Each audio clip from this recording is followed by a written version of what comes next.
Every morning, I wake at 6:15, not because I have anywhere to be, but because my body refuses to sleep any longer. It's habit now, muscle memory carved from decades of waking early for work, long after work has forgotten me. I sit up slowly, joints aching like rusted hinges, listening to the sounds of the house that isn't mine, though no one would guess otherwise. Downstairs, the coffee machine hisses, followed by the unmistakable clatter of my daughter-in-law, Rachel, unloading the dishwasher like it personally wronged her. The television hums in the background, tuned to the morning news. I hear the front door open, then shut. My son, Marcus, already gone. He always leaves early. Work, he says, meetings, important things. He rarely says goodbye. I reach for the sweater folded neatly on the chair beside my bed, the one I keep re-wearing because asking Rachel to do my laundry always results in sighs and polite smiles that feel like paper cuts. The floor is cold beneath my feet, slippers worn thin. No heating in the mornings, not unless it's absolutely freezing. At 7:05, like clockwork, Rachel knocks once on my door. Not out of care, but as a checkpoint, making sure the old man's still breathing. "Breakfast in 10, she says, voice flat as linoleum. I shuffle down the hallway 15 minutes later. The kitchen smells faintly of toast and disinfectant. A plate waits for me at the corner of the table, plain oatmeal, no milk, no sugar. "Healthier this way," she told me once. I didn't argue. Rachel doesn't sit with me. She floats around the kitchen, answering work emails on her phone while sipping coffee from her mug that says, "Mama needs wine." She doesn't look at me when she speaks, only tosses words in my direction like someone feeding stray birds. "You remember it's the 5th today, right?" she says finally. I nod, spoon halfway to my mouth. "The rent's due." "I haven't forgotten." "Good," she replies. "Last month was a bit late." It wasn't. I checked. Twice. After breakfast, I retreat to my room, where it's quiet, where the house doesn't pretend to love me. I sit in my chair by the window, watch the neighbor mow his perfect lawn. Think about how strange it is to pay rent to your own son. But they don't know that. No one does. Not Marcus. Not Rachel. Not even the bank, really. To them, I'm just a pensioner, living off scraps, lucky to have a roof over my head. Sometimes I almost believe it myself. The house is quiet most of the day. Not peaceful, just quiet, like something holding its breath. It's a respectable place, Marcus made sure of that. 3 bedrooms, brick exterior, high ceilings, granite countertops no one actually uses. The kind of house you pass on your evening walk and think, they must have it all figured out in there. But you'd be wrong. There's no clutter. Rachel insists on minimalist living, which really just means there's nothing personal on the walls. No family photos, no framed drawings from their son when he was little. Just tasteful prints of trees and muted colors, as if the house itself has nothing to say. My room is the smallest. A former office turned in-law suite, though I'm not sure any laws were consulted. It has a twin bed, a short dresser, and a single window that looks out over the side fence. There's a plastic mat under the chair by the desk, so I won't scratch the hardwood. Funny, really. I paid for these floors. They don't know that, of course. To Marcus and Rachel, I'm just the aging father who was graciously taken in, after retirement. Someone who pays rent to stay out of a nursing home. Marcus likes to say it was the right thing to do. Family takes care of family. But every dollar I wire each month disappears into his account without thanks, and every flick of the light switch is followed by a comment about the electric bill. The lie started 22 years ago. I'd won the lottery. Nothing absurd, but enough to change things, just over $1.6 million. Vivian had already passed, and Marcus was still finishing grad school. I knew if I told him, it would vanish before I saw any of it. They always needed something. A new car. A small loan. Rachel's business idea that flopped in 6 months. So I didn't say anything. I bought this house through a trust. Told him a friend found a great rental deal. Said I could cover the rent, no problem. Marcus believed it because he wanted to. The lie gave him something to feel proud of. He'd taken in his old man, doing the right thing. I let him believe it. Now, all these years later, I still send money from one of my own accounts to another, masked as rent. A clean little fiction. Marcus thinks he owns this house. Walks through it like a king. Adjusts the thermostat like he's paying the bill. But the deed is in my name. Has been since the day we moved in. And yet, every time I flip a light switch, I feel like I should apologize. It happened on a Thursday. I remember because I'd just come home from the hardware store, a new set of pliers in one hand and a scratch-off ticket in the other. Bought it on a whim at the counter. One of those cheap ones with gold foil and a name like Lucky Streak. It was raining. Vivian was still alive then, sitting in her chair by the window with a blanket over her knees. I scratched it off at the kitchen table, more out of habit than hope. 6 numbers. All matching. My hand started shaking. I thought I'd read it wrong. I showed it to Vivian. She squinted at it, then looked up at me and said very plainly, "Well, what now?" That night, we sat on the couch without the TV on. We didn't celebrate. We planned. She was always the practical one. $1.6 million isn't as much as people think, not if you're trying to stretch it over a few decades and 2 grown kids with bottomless hands. Weston was already drowning in debt. Marcus was chasing some startup that would collapse in a year. Vivian knew them. She said it straight. "If we tell them, we'll never see a dime of this." We made a pact. Quiet. Keep the money in a high-interest account. Use it wisely. Help if needed, but never let them know where it came from. Then, only a year later, she was gone. Cancer, swift and cruel.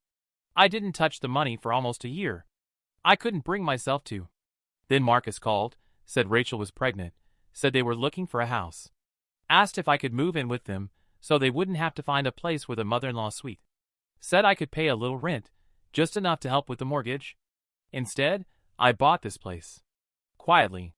Paid in full, no loan. Set it up through a trust, hid my name from every piece of visible paper.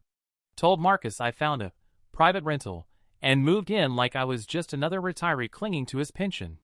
At first, the lie felt like a smart choice. A clean decision. But over the years, it turned into something else. It became a cage. I watched my own son brag about the house he thought he owned.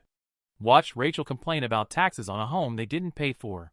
Every month, I sent them money labeled as rent, just to keep the story alive. I could have told the truth at any time. But I knew what would happen. The hands would come out. The looks would change. Gratitude would curdle into expectation. So I stayed silent. Rich on paper, poor by choice. Hidden behind a lie that protected me, and slowly smothered me. Kevin works from home now. Says it's better for productivity, though most days, I see him sitting at the dining room table in gym shorts, laptop open, phone pressed to his ear, talking fast and loud. Every call sounds the same: problems, delays, people who didn't follow through. He always ends the call the same way too. "I'll fix it. Just give me time." He used to be softer, I think. I remember a boy who cried when his goldfish died. Who held my hand crossing the street. Now, at 47, his jaw is always clenched. He doesn't look at me unless he has something to say, and even then, it feels more like a report than a conversation. "Dad, we need to talk about the rent," he said last week, eyes still on his screen. "I've already sent it," I told him. He nodded without looking up. "Right. But Rachel and I have been reviewing the budget. Costs have gone up. Inflation's crazy. Groceries, gas, everything. And the utilities, off the charts." I said nothing. He kept going. "We're asking you to contribute a little more. Just to keep things fair. Maybe bump rent to $1,800, and utilities will be split based on room usage. I think that's reasonable." Reasonable. I nodded slowly, like a man hearing the terms of his own sentence. Kevin sighed like it pained him to even bring it up. "Look, we're not trying to be harsh. It's just that Rachel's business is still recovering, and I've got 3 clients behind on payments. We're stretched thin, Dad. You being here, it's a lot." You being here. Like I'm some unexpected guest who's overstayed his welcome. I wanted to tell him that this house was never a gift. That every square foot he walked on was paid for with my money. That the roof over his head was built on my silence. But I didn't.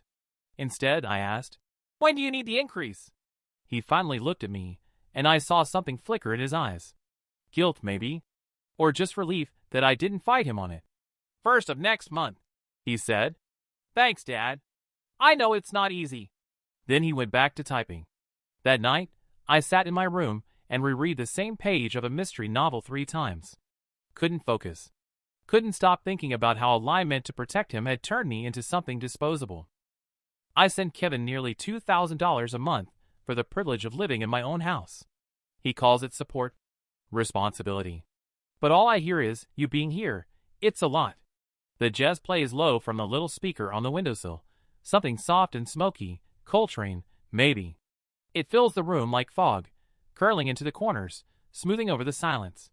Outside, the neighborhood settles into sleep. Inside, I sit in the old armchair, the same one Vivian used to fall asleep in during Sunday movies, and try not to boil. The rent transfer went through this afternoon. Another $1,800 moved from one of my accounts into another, Kevin's. No thank you. No acknowledgement. Just a reminder to, please don't forget the utilities this time. I didn't respond. I never do. Instead, I wait until the house is quiet, then pull the old shoebox from the closet. Inside, photos, letters, fragments of a life no one here asks about. There's Vivian on the beach in '82, hair whipped across her face, laughing so hard the photo came out blurry. There's Kevin at 10, arms wrapped around my neck, both of us covered in grease from rebuilding a go-kart we never got to race. They look like strangers now. The man my son has become, I don't recognize him. Sharp-voiced, impatient, always calculating. Every gesture, every word, measured for return. I used to think it was stress. Then I thought it was ambition. But now I think it's just who he is. Or who I allowed him to become. I wonder if Vivian would have seen it sooner. She always knew how to cut through people. Called things by their name. When Kevin first started asking for money, small things, gas, textbooks, that apartment he swore he'd move out of after 6 months, she said, he doesn't want help, Earl. He wants a shortcut. I didn't listen. And now here I sit. An old man paying rent to his son, eating meals I didn't choose, thanking people for things I own. The jazz crackles as the track changes. I let the music wash over me, close my eyes, and breathe through the tightness in my chest. I've spent years calling this lie protection. That I was shielding him, shielding us. But I see it now. What I really built was a cage. One I've locked myself in. But not anymore. Not one more month of pretending I need their charity. Not one more breakfast eaten under Rachel's silent judgment. Not one more quiet nod when Kevin talks about his mortgage. They've made it clear I'm a guest here. It's time I acted like it. Guests can leave. I open my laptop. Search history clean. 1 tab. Real estate. A familiar face smiles back from a local agent's page. I've seen his sign up the street. I click contact me. Enough is enough. Raymond Prescott wore a blazer too sharp for a Tuesday and cologne strong enough to stay in the air after he left. His handshake was firm, his smile professional, but I could see the flicker of surprise when I gave him the address. Your son's house? He asked, flipping open his leather folder. My house? I said quietly. I bought it 20 years ago. It's under a trust. No one in my family knows. He blinked, then leaned back in the booth, reassessing me like I had suddenly grown taller. We sat at a diner halfway between my apartment and a strip mall, neutral territory. The kind of place where no one listens too closely, and the coffee always tastes burnt. Mr. Cunningham, if I may ask, he said, lowering his voice, why the secrecy? I stirred my coffee, watching the cream swirl. Because people act different around money. I didn't want to be a bank. I wanted to be their father. Raymond nodded slowly, folding his hands on the table. And now? Now I want them out. Quietly. Quickly. And without them knowing I'm the one holding the pen. He smiled like he'd heard stranger things. Maybe he had. We can list it through a blind trust. Cash buyers only. No signs, no open houses. Virtual tour only. I'll arrange the showings myself, discreetly, when the house is empty. How soon can you give me access? They're gone weekdays from 9 to 5. I can give you a spare key. His pen paused halfway down the page. You live there now? In a room they think I rent, I said. They charge me $1,800 a month. I wire it from one of my accounts to another. Makes them feel generous. Raymond chuckled, then caught himself and nodded respectfully. I see. He finished the form without another word. Fast, practiced. The kind of man who knew how to disappear behind paperwork when necessary. When he slid the agreement across the table, I signed without hesitation. We'll do a preliminary valuation and set a price. Given the area, I'd say it'll move fast. That's what I'm counting on, I said. I want it done before they even think to ask questions. Raymond took the signed contract, tucked it into his folder, and stood. You're not the first parent I've worked with, Mr. Cunningham, but you might be the first one to walk away on your own terms. I didn't answer, just nodded and watched him leave, the door swinging closed behind him. Outside, the sky was gray, humid with the promise of summer rain. Inside, I felt the first flicker of freedom. Quiet but real. The lawyer's office smelled like dust and lemon polish. A low hum filled the room, some air purifier in the corner, or maybe just the sound of bureaucracy breathing. I sat across from a woman named Cheryl, who wore glasses on a chain and spoke with the quiet precision of someone who made a living keeping other people's secrets. She slid the documents across the table. The trust will be listed as the seller. You'll remain anonymous on all surface records. Beneficiary control stays with you unless otherwise transferred. I nodded like I understood every word. I didn't. But I understood the one thing that mattered. They wouldn't see it coming. My hand trembled slightly as I signed, Earl Cunningham, trustee of Oak Hollow Holdings, LLC. A name I picked from a road sign on the drive over. A shell wrapped in a shell. Congratulations, Cheryl said without smiling. Your house is for sale. Those words shouldn't have made my heart pound. But they did. The next day, Raymond met me at a coffee shop and handed over a second set of keys.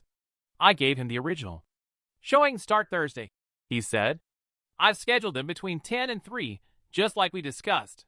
Virtual tour is being filmed tomorrow while the house is empty. They won't know, I asked. Not unless they come home in the middle of the day and check the closets. I'll leave everything exactly as I find it. I nodded, swallowing hard. Back at the house, I sat on the edge of the twin bed in my narrow room and looked around. Everything in here could fit into 2 suitcases. Some clothes, a few books, the photo of Vivian I kept tucked in the drawer. I didn't have much, but I had what mattered.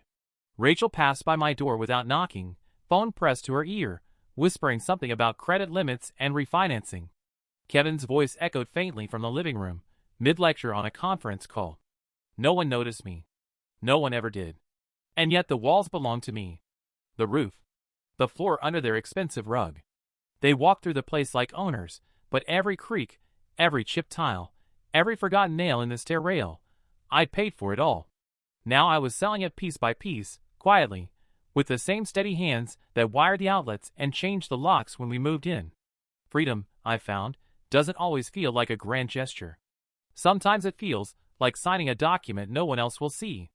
Sometimes it feels like slipping a key into someone else's hand and saying nothing. But underneath the calm, there was fear. Not that they'd find out. That they never really saw me to begin with. Avery knocked gently before opening the door, like she always did. Grandpa, you said you needed help going through some things? She stood there in her college hoodie, hair pulled up, eyes soft. I nodded and motioned to the boxes I'd stacked in the corner. Just clearing out some clutter, I said. Old man's got too much junk. She smiled, already moving toward the dresser. Want me to start with this drawer? I nodded again, and we worked in quiet rhythm. She folded shirts I didn't plan to take. Stacked books I'd already reread a dozen times. Her hands moved easily, with care, but without understanding. She didn't know she was helping me leave. I kept my back to her as I opened the closet. Inside hung the same 5 shirts, the same 2 sweaters, 1 pressed suit I hadn't worn since Vivian's funeral. I reached up and pulled down the shoebox from the top shelf. Inside were the things no one asked about anymore. A dried corsage from our anniversary at the Seaside Inn. A movie ticket from 1984, faded to near white. A letter I never mailed.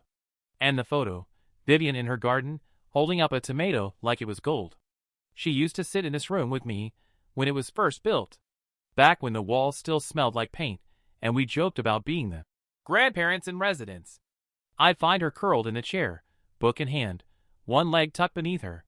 She'd look up and say, You realize they'll forget this was your house someday, right? I didn't believe her then. Avery was humming now, some tune I didn't recognize. She paused to hold up a faded necktie. Should I keep this or donate? Donate, I said. No need for ties where I'm going. She laughed, thinking I was making another joke about aging. I smiled along with her. I folded Vivian's photo into an envelope and tucked it into my bag. Everything else could be replaced. Or forgotten. When the last box was taped shut, Avery stretched and wiped her hands on her jeans. There, she said. Room looks bigger already. I looked around. Empty shelves. Bare desk. The chair still by the window, but lonelier now. Thanks, sweetheart, I said. Couldn't have done it without you. She gave me a kiss on the cheek and said she'd see me tomorrow. She didn't notice the keys missing from the hook by the door, or the quiet way I stood for a long time after she left, hand resting on the wall like I was trying to feel its heartbeat. This house never loved me back, but I loved it, because she did. And now, I was finally ready to leave it behind. The apartment was smaller than I remembered apartments being. 1 bedroom, a galley kitchen, and a window that faced a brick wall. But it was mine. The key turned in the lock with a satisfying click, and when I stepped inside, no one frowned at me for leaving a light on. The floor creaked in honest places. The fridge buzzed a little too loudly. The bathroom tiles were chipped, and the water pressure in the sink made a sound like it was trying too hard. It wasn't much, but it didn't need to be. I sat on the edge of the bed and let out a breath I hadn't realized I'd been holding since Vivian died. That first morning, I walked to the corner store with a canvas bag and a grocery list I'd scribbled on the back of a napkin. Bread, eggs, real butter, coffee, not the cheap decaf Rachel bought for your heart, but the strong stuff I used to drink with Vivian on the porch. The cashier didn't call me Sir or Dad or Earl. She just rang up my groceries and handed me the change. I walked home slow, bag swaying gently in my hand, the morning sun soft on my shoulders. I cooked breakfast in silence. Real bacon, 2 fried eggs, toast with butter that melted all the way through. No one told me about sodium levels. No one watched me chew like I was a liability. I sat at the tiny kitchen table, drinking coffee from a mug I picked out myself, and for the first time in years, I didn't feel like I was taking up space I hadn't earned. The walls were blank, still waiting for pictures. The drawers were half empty. I only brought what mattered. Vivian's photo. A couple books. The old radio, which now sat on the windowsill picking up faint jazz through the static. When the sun dipped low that evening, I stood by the window with a cup of tea and looked out at the street below. It was nothing special. A few cars. A woman walking her dog. A group of kids shouting at each other over bikes. But there was peace in it. A kind of quiet that didn't ache. I wasn't anyone's problem here. I wasn't a bill to be paid or a burden to be discussed behind closed doors. I was just a man in a small apartment, living alone. And that was enough. More than enough. The phone rang just after noon. I was sitting by the window with a paperback in my lap and a sandwich on the plate beside me, half eaten, the crusts curling. The name on the screen, Kevin. I stared at it for a long moment before I picked up. "What the hell is going on?" he barked, skipping right over any greeting. His voice already shaking with fury. "Some realtor just showed up, said the house is sold? That we have 30 days to get out? Is this a joke?" I let a silence stretch between us before I answered. "No joke. You knew about this?" "I am this," I said, quiet and clear. "The house was mine, Kevin. Always has been." There was a long pause on his end. Then a low, disbelieving laugh. No, that's not possible. You rented that room. You said. I said what you needed to hear. What kept the peace. But I bought the house years ago. With money you didn't know I had. I just never told you." He went silent again.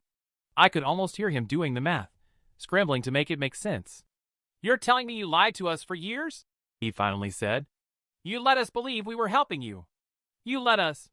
"I let you feel proud," I said. "And you made sure to charge me rent for it. Every month. $1,800, Kevin. Plus utilities." "You're twisting this," he snapped. "We took you in. We didn't have to. Rachel and I. You didn't take me in," I said, the edge in my voice rising for the first time. "You moved into my house. You fed me watery oatmeal and watched every watt of electricity like I was bankrupting you. All while calling it generosity. This is insane," he said, his voice climbing. "You're throwing your own family out on the street?" "No.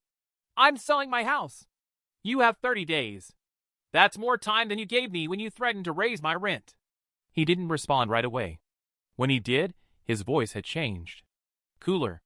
Calculating. "What did you sell it for? Does it matter?" "It matters," he said. "If you're just walking away from all of us, from your family, then yeah, it matters." I stood from the chair and walked to the kitchen, phone still pressed to my ear. "I'm not walking away," I said. "I've been invisible in that house for years. I'm just done pretending it felt like home." He was breathing heavy now, like a man cornered. "You'll regret this, Dad. You think you've won something, but this is just cruel." "No, Kevin," I said, and opened the fridge to pour myself a glass of water. "What was cruel was making me feel like I owed you for a roof that was mine all along." Then I hung up. Kevin showed up the next morning. No warning, no call, just the sharp knock of someone who thought he still had authority. I opened the door to his scowl, suit jacket wrinkled, tie loose, a man dressed for war and already losing. "Can I come in?" he asked, jaw tight. I stepped aside without a word. He walked into the apartment like he was checking for proof I was serious. Like he expected the furniture to vanish, the walls to be cardboard. "So this is it?" he asked. "Your grand escape?" I didn't answer. I let him pace, let him burn. He turned to face me. "Why?" he said, voice sharp. "Why would you do this to us? To your family?" I met his stare. "I didn't do this to you, Kevin. I did it for myself. And maybe a little for the man I used to be, before I let you treat me like a guest in my own life." He blinked, thrown off by the calm. "You lied to us," he said, louder now. "You let us believe we were helping you, that you were struggling. You let Rachel and me charge me rent, monitor the thermostat, leave me oatmeal like I was a child," I said evenly. "Yes, I did. Because it was easier than admitting how disappointed I was." He froze, something in his face cracking. "I bought that house before you ever moved in," I continued, "with money I kept quiet about. Not because I didn't trust you, but because I did. I knew how you'd react. And you proved me right. You could have said something. 'We're your family,' he snapped. 'Family doesn't demand a rent increase from an old man they say they're helping.'" His lips parted, then closed again. "You didn't want a father," I said. "You wanted a symbol. Someone you could show off. Look at us, taking care of Dad. But only as long as it cost you nothing. The moment I asked for warmth, or space, or respect, it became a debt." He sank into the chair like someone had cut the strings holding him up. "You blindsided us," he said, quieter now. "No," I replied. "You blinded yourself. I was always there. You just stopped looking." The room filled with silence, thick and unyielding. He looked down at his hands, like they might hold some argument worth using. "I don't know what you want from me now," he said. "Nothing," I said. "That's the point." He stood, suddenly older than I remembered, tired in a way that came from more than just a bad night's sleep. As he walked to the door, he paused. "Was it all a test?" "No," I said. "It was a mirror." And then he was gone. 2 days after the reveal, I heard from Avery. Not Kevin. Not Rachel. Avery. She texted me. "They're freaking out. Boxes everywhere. Mom's crying in the laundry room. Dad keeps saying you've ruined everything." I almost laughed. Ruined everything? When I drove past the house that afternoon, slowly, from the far lane, I saw the garage door open. Cardboard boxes lined the driveway. Kevin stood beside the SUV, phone pressed to his ear, voice rising in visible waves of frustration. He paced like a man trapped in a corner he built himself. Rachel sat on the porch steps, elbows on her knees, eyes hidden behind sunglasses too large for her face. They looked small from the car window. Not evil. Not cruel. Just small. Later, Raymond called to let me know the buyers had signed. Cash offer. No contingencies. Closing in 10 days. I told him thank you, and hung up before he could congratulate me. That night, I made soup from scratch. Chopped my own vegetables. Stirred the broth slowly, while the radio played soft piano behind me. I ate at the little table by the window, watching the streetlights flicker on one by one. Somewhere across town, Kevin was likely scrolling listings he couldn't afford, calling in favors he hadn't earned. Complaining to friends about how his father had turned on him, betrayed him, sold the family home out from under them. They'd tell him how awful I was. How heartless. How selfish. And he'd believe it. Because when you built your life on someone else's silence, the truth feels like cruelty. I thought about all the times he'd said things like, "We've done so much for you, Dad," and "You'd be lost without us." How Rachel once joked at a party, in front of her friends, that I was our live-in antique. It hadn't always been that way. But over time, entitlement seeps in slow, like water through old brick. At first, it looks like love. Then habit. Then debt. Now they were left with the debt, and no one to pin it on. I poured myself another cup of tea and stared out into the night. Maybe I should have said something sooner. Set boundaries. Stopped playing the role they'd assigned me. But guilt makes cowards of us all, and I carried too much of it for too long. Now I was free. And they were left in the same silence they once used to keep me small. The knock came on a Sunday. Soft, unsure? The kind of knock someone gives when they're not sure they're welcome. I opened the door, and there stood Weston, my other son, the one who hadn't called in 5 years. Not since the argument about the loan. Not since he asked for $30,000 to start fresh, and I said no for the first time in his life. He hadn't spoken to me since. Now he stood there with a paper bag of pastries in one hand and that old, crooked smile in the other. "Hey, Dad," he said, like we'd just spoken yesterday. I let him in. Not because I wanted to, but because I was too curious not to. He sat at the table like he'd been here before, looking around the apartment with that careful gaze of his, part admiration, part calculation. "Cozy," he said. "Didn't even know you'd moved out." "I didn't send a memo," I said. He laughed too loudly. "Fair." I made tea while he unpacked the pastries and launched into small talk, work, traffic, some friend I barely remembered who'd recently divorced. I waited. Eventually, he got to it. "So, Kevin's freaking out," he said, brushing crumbs from his shirt. "Told me you sold the house out from under him. That true?" I didn't answer. He didn't need me to. "He says you blindsided him. But then again," Weston continued, "Kevin's always been a little dramatic." I studied him carefully. Weston always knew how to position himself between the cracks. Never took sides until he figured out who was winning. "I didn't come here to pick a fight," he added quickly. I thought maybe we could talk. Clear the air." I nodded slowly. "Talk then." He shifted in his seat, drummed his fingers on the table. "I was thinking, maybe I could help. You've got cash now, right? From the sale. Maybe we could do something smart with it. Something together." There it was. Not even 10 minutes in. No apology. No reflection. Just an opportunity. "I'm not looking for business ventures," I said. "It's not like before," he replied. "I've changed." I looked at him, really looked, and saw the same man who'd vanished after the money dried up. The same boy who only called when things were falling apart. "You haven't changed, Weston," I said. "You've just gotten better at pretending." He stiffened. "So that's it? You're just cutting me off too?" "I'm not cutting you off," I said. "You were never holding on." He stood, insulted but not surprised. "You always played favorites." "No," I said calmly. "I just stopped playing." He left without taking the pastries. I poured myself another cup of tea and watched the door swing shut. One more ghost I didn't need to carry. Avery showed up on a Wednesday afternoon, carrying iced coffee in one hand and a tote bag slung over her shoulder, filled with books and half-folded papers. She didn't knock, just let herself in like always, the way Vivian used to say family should. "Grandpa," she called from the doorway. "You decent?" "Barely," I said, and she laughed as she stepped inside. She sat cross-legged on the couch like she had when she was 5, except now her knees reached higher and her face held something wiser behind the freckles. She looked around the apartment and then back at me. "So," she said, "you really sold it?" I nodded. "I heard Dad yelling about it on the phone last night. Said you lied to everyone." "I did," I admitted. "For a long time."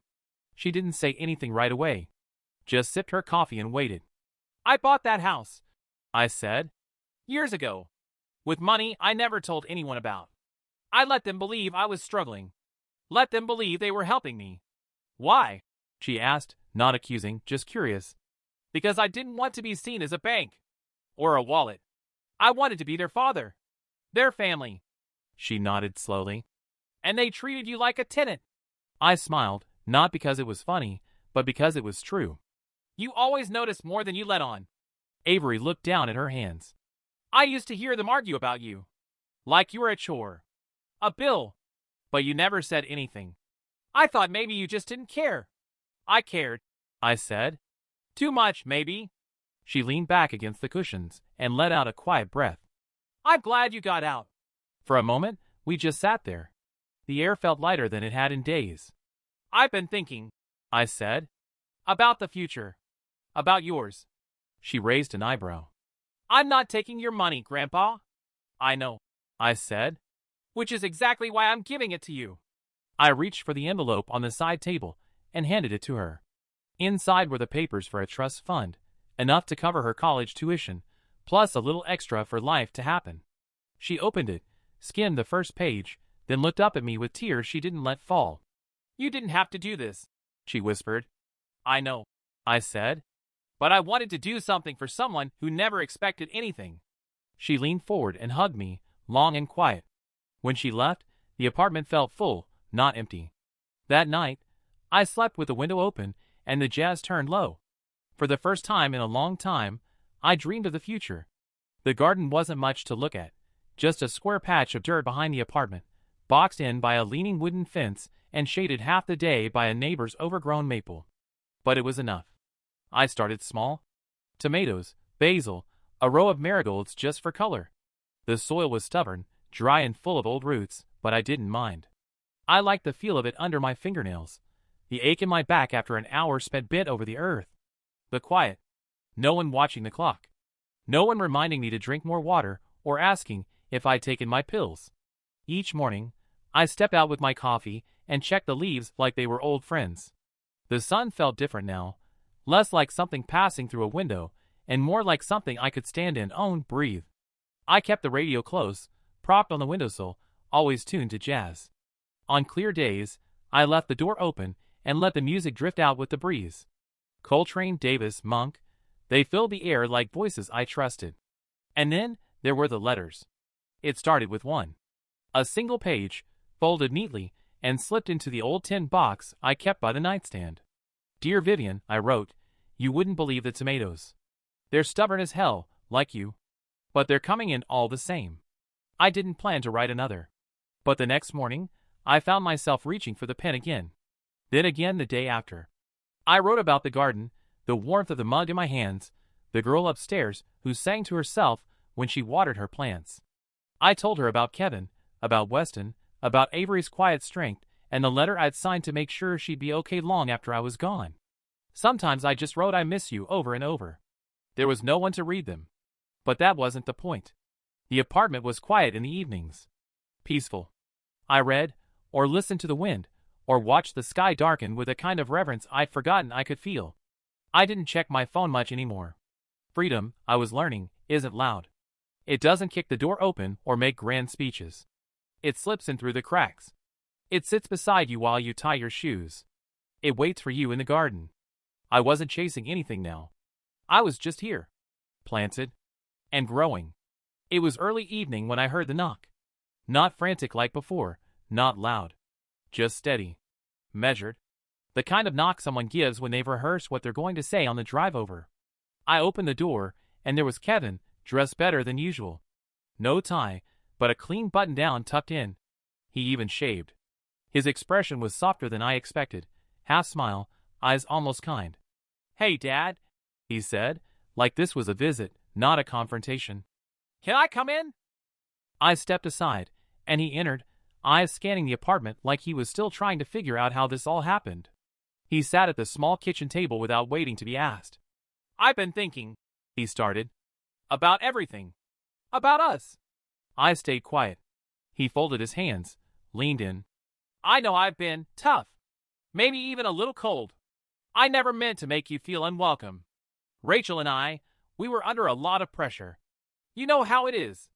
I do, I said, which is why I let it go on as long as I did. He flinched slightly, then tried to smile. You're a tough one. Always were. That's where I get it from. I raised an eyebrow. Look, he said, dropping the act just slightly. I'm not here to rehash the past. What's done is done. But Rachel and I are in a tight spot now. Short on time, short on options. The kids are confused. It's a lot. He waited, as if I might jump in with sympathy. I didn't. So I was thinking, he continued, maybe you could help us. Just a bridge. A little bit from the sale. We're family after all. There it was. The reason for the clean shirt, the softened voice. And if I say no? I asked. He leaned back, crossed his arms. I'm just saying, it doesn't have to be ugly. But people talk, Dad, about how things went down. The family's asking questions. Weston's telling his version. You really want to go out remembered like this? I studied him for a long moment. You know, I said, you came here once before and told me to pay rent or get out. That was the deal you made clear. So I did both. I paid, then I left. He opened his mouth, but I raised a hand. You don't get to shame me for following the rules you set. You wanted authority without responsibility. You got it. He sat in silence, still working. I don't owe you, Kevin, I said quietly. Not a cent. Not an explanation. Not even this conversation. He stood abruptly. I guess I misjudged you. No, I said. You judged me perfectly. You just didn't think I'd stop letting you. He left without another word. The door clicked shut, and I didn't look back. The kettle whistles just before sunrise. I turn off the burner and pour the water over the coffee grounds, slow and steady, letting the steam curl up into the quiet of the room. No rush. No footsteps overhead. No half-heard arguments behind closed doors. Just me, the hum of the fridge, and the soft crackle of the old radio in the window. I drink my coffee black now. Not because I like the bitterness, but because no one's here to ask if I want cream. Funny how much sweetness you learn to live without. Outside, the sky shifts from gray to gold. The garden waits for me, already brushing against the fence, stubborn and alive. I'll pull a few weeds today. Maybe trim the basil. My phone is off. Has been for 3 days. I don't miss it. Somewhere across town, Kevin is waking up in a rented townhouse. Rachel's probably packing lunches. There are bills to pay, boxes still sealed, a story being told to friends that paints me as cruel, maybe ungrateful. Let them tell it. I lived my truth in silence long enough. It can make a little noise now. I think about Vivian more lately. Not in the aching way, just gently. As if she's closer now than she was when the house still held her echo. I write to her most evenings, short letters folded into the tin box beside my bed. Nothing dramatic. Just a record of my days. Avery stops by sometimes, always with something baked, always asking if I need anything. I tell her no, but she checks the fridge anyway. She smiles when she sees it's full. I think she understands more than she says. I lost a lot, that's true. Time. Dignity. The illusion of what my sons were supposed to become. But I gained something rarer, room to breathe. A small space that's mine, not just in name, but in feeling. I'm not angry anymore. Just done. There's a freedom in that. A quiet one. It doesn't come with applause or applause lines. It comes with morning light on chipped tile, the first sip of hot coffee, dirt under the fingernails, and no one keeping score. For the first time in decades, I'm not waiting for permission to belong. I was never just someone's father, or guest, or bill to manage. I wasn't a burden. I was just a man who finally said enough.